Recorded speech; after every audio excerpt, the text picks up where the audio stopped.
సుమన్ టీవీలో మీ personal and business promotions కోసం కింది నెంబర్కి కాంటాక్ట్ చేయండి.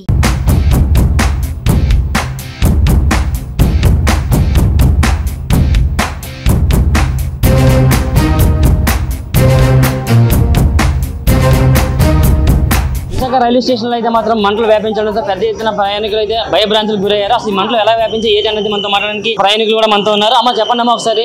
6:30 కల్లా వచ్చి అవుట్లో పడి వెళ్ళిపోతుంది బండి. అవుటే ఎటు వెళ్ళిపోయిన తర్వాత ఏమొచ్చి అనుకోకుంటే మంట వచ్చేసి అది షార్ట్ సర్కిల్ అయిపోయింది. వెంటనే ఆర్పీఎఫ్ వాళ్ళు వచ్చి వెంటనే ఆర్పారు. ఎంతసేపు అయింది కదమ్మా మంటలు? 9 గంటల టైంలో 9 గంటలకి.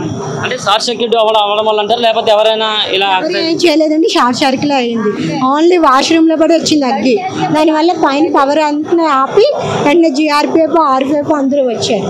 పనిచేసిన వాళ్ళు స్టాల్లో ఉన్న వాళ్ళు అందరూ చెప్పారు ఇలా మంటలు వస్తుందండి. వెంటనే అందరూ వచ్చారండి. ఎంతమంది ఉన్నారమ్మా ఆ టైంలో? మరి ఇక్కడ ప్లాట్ఫామ్ అంటే ఇప్పుడు సండే పూట ఎక్కువ మంది ప్రయాణికులు వచ్చే ఉంటారు కదా. ఆ టైంలోనే వచ్చి ఇక్కడ బండిలు ఆగిపోయి ఉన్న వల్ల ఎవరి మట్టుకు వాళ్ళు అమ్ముకోవడానికి వెళ్ళిన వల్ల మెయిన్ అంటే ఇక్కడ 4 and 5 జామ్ అయిపోయింది. దానివల్ల ఏమైంది అంటే ఎవరు చూడలేదు. స్టాల్ వాళ్ళు మేము ఉన్న వల్ల కొద్దిగా చూసి హెల్ప్ చేసిన వల్ల ఆర్పీఎఫ్లు ఈ మేడం గారు వీళ్ళందరూ కలిసి కొంచెం హెల్ప్ చేశారు. అంతే. గాయాలు కానీ ప్రాణ నష్టం ఏమీ లేదు. చెప్పండి ఫస్ట్ చూసింది మీరేనమ్మా? మరి ఆఫీస్కి వెళ్ళి పరిగెట్టి చెప్పాము, రోలింగ్ ఫ్రంట్కి వెళ్ళి చెప్పాము, మేమే ముందు వెళ్ళి చెప్పాము. ఇప్పుడు అందరూ పరిగెట్టి వచ్చారు. అందరూ అప్పుడు చిన్న పొగ వచ్చింది, తర్వాత మంటలు వచ్చాయి ఏకంగా. అప్పుడు మా ఆఫీసులో అందరూ పరిగెట్టి వచ్చారు. మా వాళ్ళందరూ మీరు ఈఎన్డబ్ల్యూ స్టాఫ్ మేము మంటలు వచ్చాయమ్మా 9 టైంలోనమ్మా. మేము టిఫిన్లో చేసి ఈ బండి మేమే చేసాము, ఆ వెళ్ళిపోయిన బండి మేమే చేసాము, అన్నీ చేస్తాం. మేము బళ్ళు రిలీజ్ చేస్తాం. మేము బళ్ళు రిలీజ్ చేస్తామమ్మా.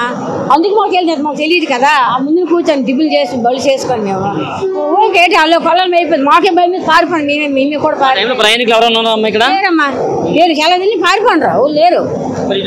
మరి 4వ ప్లాట్ఫామ్ జరిగింది, 2, 3 ప్లాట్ఫామ్ లో ట్రైన్లు కూడా ఉన్నాయమ్మా. మరి అప్పుడు వచ్చింది ఒక బండి, అప్పుడు బండి వచ్చింది, బండి తీసాడు. బండి వచ్చింది, అది ఉండిపోయిన బండి. సికింద్రాబాద్ ఇష్టపడిన బండి, అది ఉండిపోయిన బండి. అది పోవడంలో అది దానికి ఎఫెక్ట్ అయిపోతుంది, తీశారు బండి. అది పోవడంలో తీశారు. పరిస్థితి మనం చూస్తున్నాం కదండి. ఇక్కడ కోర్బా ఎక్స్ప్రెస్ ఏదైతే ఇక్కడైతే స్టేషన్లో నిలిపి ఉంచారో ఆ కోర్బా ఎక్స్ప్రెస్ అయితే మాత్రం అగ్నికి హౌత్ అయ్యిందైతే మనం చెప్పుకోవచ్చు. ఎందుకంటే ఇక్కడ ఈ బండి అయితే ఉదయం 9 గంటలకి ఇక్కడ షార్ట్ సర్క్యూట్ జరగడం వల్ల అయితే మాత్రం పెద్ద ఎత్తున ప్రమాదం జరిగింది అనేది విషయం మనకి తెలుస్తున్నాయి. చూసుకోవచ్చు మనం మొత్తంగా అయితే మాత్రం 3 బోగీలకు పైగా అయితే దగ్ధమయ్యాయని చెప్పుకోవచ్చు. 2 బోగీలు అయితే మాత్రం పూర్తిగా కాలిపోయే పరిస్థితి అయితే మనకి విజువల్స్ చూసుకోవచ్చు. మరొక బోగి అయితే మాత్రం పోలీసులు అద్దాలు బద్దలు కొట్టి లోపలికి వెళ్ళి మిగిలిన బోగీలు ఫైర్ అంటగంట అయితే మాత్రం వీళ్ళకైతే మాత్రం వీళ్ళన్నింటికి కూడా వాటర్తో తడిపిన అయితే విషయం మనకి తెలుస్తుంది.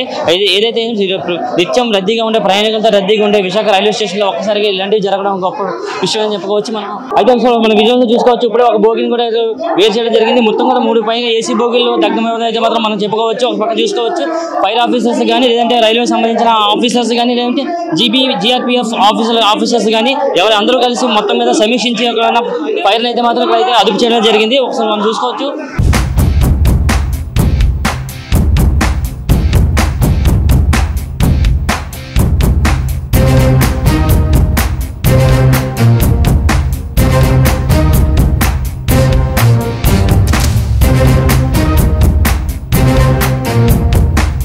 విశాఖ పోలీసులు మొత్తం సిఆర్పిఎఫ్ అధికారులు జాయింట్ సిపి ఫకీరప్ప గారు ఎంతమంది చొరవ తీసుకొని ఇక్కడైతే మాత్రం మంటలు అయితే మాత్రం అదుపు చేయడానికి అయితే మనం చూస్తున్నాం.